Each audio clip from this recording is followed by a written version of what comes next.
முத்துவேல் கருணாநிதி ஸ்டாலின் என்னும் நான்.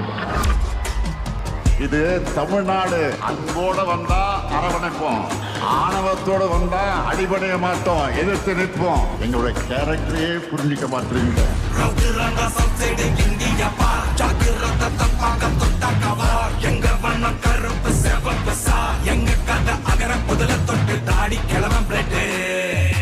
சங்கி படையே கூட்டிக்கிட்டு வந்தாலும் உங்களால் ஒண்ணும் இங்க பண்ண முடியாது. டெல்லியின் ஆளுகைக்கு தமிழ்நாடு என்றைக்கும் அடிபணியாது. எங்க தமிழ்நாடு எப்பவுமே டெல்லிக்கு அவுட் ஆஃப் கண்ட்ரோல் தான். சூரியப்பா ஆட்டம் போட்ட கொட்டிய புட்டிச்சதா மாற மாட்டோம் வெளிச்சம் கிடைச்சதா